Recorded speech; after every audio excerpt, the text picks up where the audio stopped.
Hello, I'm Carrie. Welcome to Home on the Hill. This is my second attempt at filming this because when I did it the other day, one of the neighbours started some leaf blowing or something just over there, and it ruined the recording. And I'm hoping my husband's gone out, and I'm hoping he doesn't come back in his noisy van while I'm talking, but we'll see how we go. So I haven't got a great deal to talk about this month in terms of crafts, but I have got just a couple of things to show you. So I was working on these socks last time. They're the Why Not socks, and I finished one, and so the second one I won't get it out and show you, but I've just sort of started the cuff. So I finished it. It looks like there's a line down it actually. Oh, it's the yarn. There we go. Let's move that. It's just because it's not been blocked. And on the face of it, I'm quite pleased with them. And you know, I love the colours and the pattern and everything. But then I noticed that I'm not sure whether it's a ladder or I think it's just where the jog, you know, where the needles were, where I changed from one needle to another. And I think I just need to look at it quite carefully. If it's just, you know, where I was switching from one needle to another, and I suspect it is because it's the same on the other side, and also I'm pretty sure I didn't drop a stitch. I don't usually do that. Then blocking will fix that. Blocking will even everything out. So we'll see. Give it a soak in some warm water and see what happens, and if anything needs fixing. But I guess I probably can fix it. But on the whole, I'm really pleased with it. I think I talked about this last time. It's John Arbon Exmoor sock yarn. I can't remember what the colourways are, but I just love them. That grey and blue together, I think it's great. So, and the second sock is underway.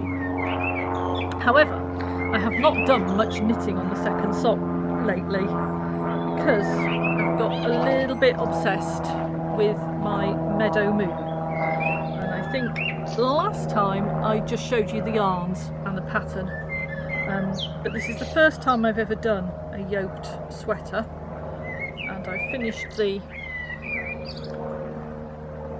colour work, so you can see that there. Quite pleased with that and how it's looking. Obviously look a lot better after blocking, and I've split off for the arms, so this is some waste yarn the arm stitches are sitting on, and I'm now just working down in plain stockinette with the body. And actually that works really well at this time of year, because I've got the right size needle. You just go round and round. I'm not counting rows, because you just keep going until it's, you know, a certain length from the underarm.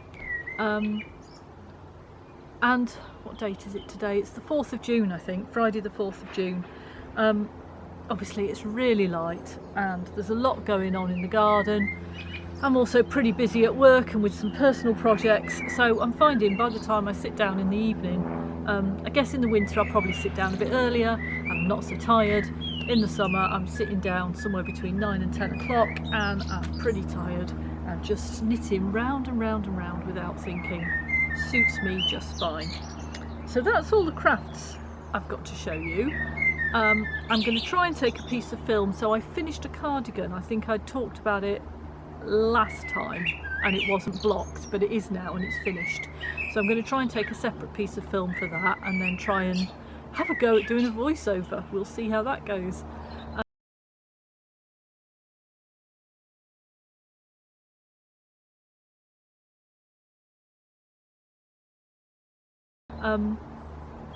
I kind of lost the filming mojo a bit with the garden. I felt a bit like I just wanted to get on and do it and not film it. So I've only got some bits of film, but I've got a kind of quick look around the greenhouse of what plants we've got, and I've got some mint cuttings. So there's a bit of gardening in here, and yeah, so that's it for this time. Thanks for watching. Gosh, it's really not very warm in here. It's raining outside. It's about 10-11 degrees. Probably put some pictures in another part of the video, but we've just spent a few days in Pembrokeshire and had gorgeous weather. It's been really nice. And now it's not. So I'm going to do this little bit of gardening, and then I'm probably going to go in the house and do indoor things till it gets a bit better. So in the forest garden, I really wanted a sea of mint, just bog standard ordinary garden mint, nothing special. And so I worked out for the space I need to buy about 80 tiny plants. And that may seem a bit bonkers, I know mint's really invasive, but actually as ground cover in a forest garden, invasive is what you want, something really spready.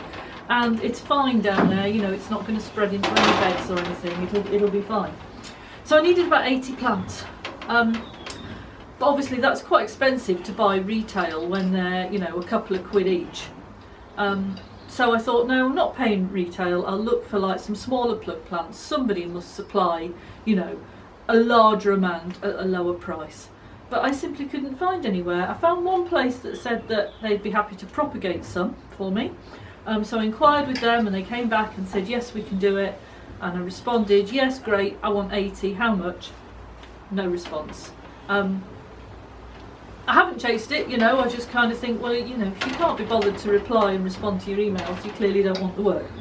So I then bought plug plants of mint. So I've got, these are them here, they obviously were smaller when I got them. 1, 2, 3, 4, 5, 6, 7, 8. Yeah, so I've got eight of these, and these were, let me see that, sort of tiny plug plants when I got them, but they're a good size now. There's only one in each pot, but yeah, you can see roots coming out the bottom there.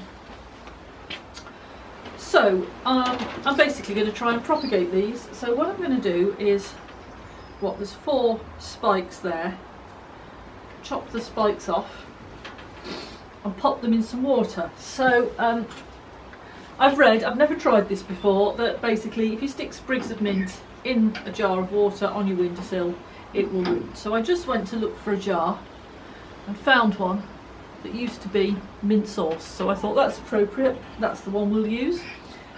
Right. Put that on there. Secateurs. So what I'm going to do is just, with each plant, so to get them to root, you take the cuttings, so sort of here, where the leaves join the stem, that's called a node. And if you chop it just above a node, then that will mean the plant that's left behind will continue to grow, because there's lots of growth hormones in the node part, so that will continue to grow and thicken up.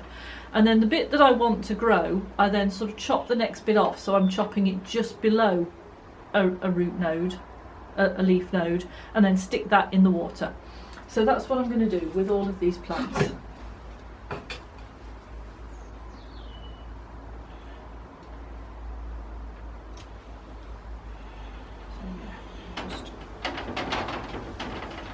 Chop it there below the node. I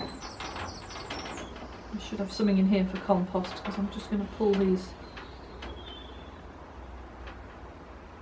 leaves off, and a few more.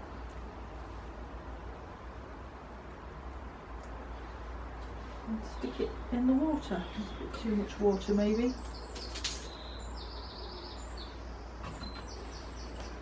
And hopefully when I've got a dozen or so of those, that will root and I can make some more plants and I'll get close. So I started off with 8. Obviously I need to get another 9 plants from each one to get 80. That may well be ambitious, but we'll see how we go. And if I can spread it out further, hopefully they'll be happy and they'll spread and it'll be great. So this is ordinary garden mint.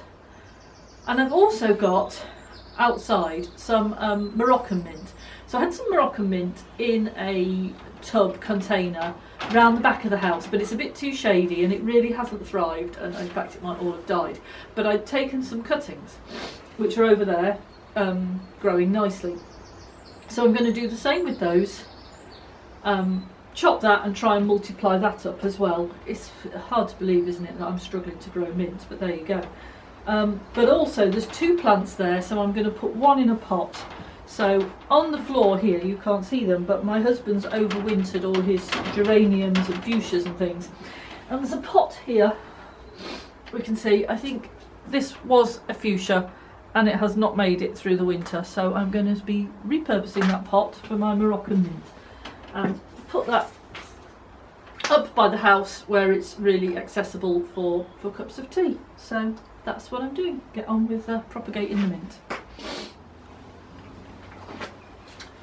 Okay, so that's what the plants look like now after I've done the job. So they've gone back to pretty small, but I'm hoping that they'll all bush out again quite nicely.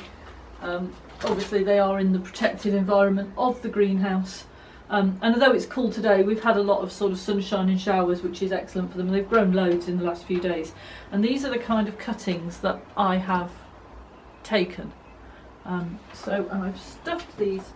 I've stuffed them all in my mint sauce jar, but I've probably got too many in there and some of them are not going to be able to photosynthesize, so I think when I take them up the house I'll probably find maybe a couple or 3 more jars and spread them out a bit.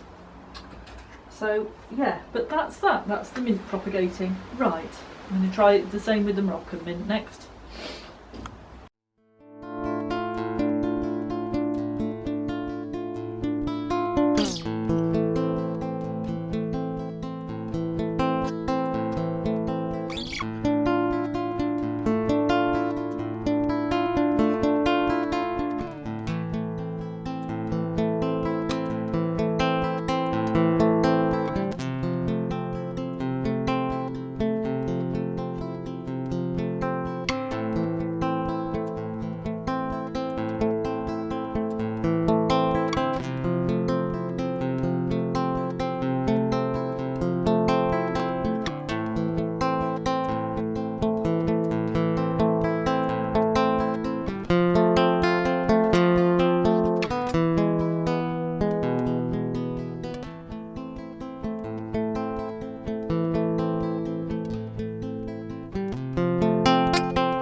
So this is a look around what plants we have in the greenhouse. Well, these are actually outside the greenhouse hardening off. That's some salad, lettuce and some sweet corn there. Moving inside, there's an awful lot of stocks. I don't really know what to do with them. It was some free seed, but looking round, this is the mint that I was taking the cuttings of earlier. There's a bit of dill there and some spinach that went to seed as soon as you even looked at it. Tomatoes there, I've got lots and lots of tomatoes. Down on the floor here, there's some calendula at the end there and lots of courgettes, some of which are going to the herb garden in town. And French beans as well, not the climbing ones, these are dwarf French beans and they'll be going in the herb garden in town. Doesn't have to be herbs, can be anything edible. Loads more tomatoes, I'll probably have some of those to give away. Even more calendula, and we can see in there that's the Moroccan mint I was taking cuttings of earlier. And squash, more squash. And then this is underneath the bench, that's where my dahlias have been. They've been stored in those red plastic boxes. They used to be the recycling boxes many years ago. So that's my dahlias, which I use for cut flowers. They'll be going into the veg plot very soon. I'll probably let them get a bit big actually, but we'll see. And then moving outside, so this is more stuff hardening off. There's a bit more lettuce there. That's my leeks. They're my climbing French beans, which I like to grow, and you can see my reflection there in the greenhouse. And then this is the vegetable plot after I've planted all that.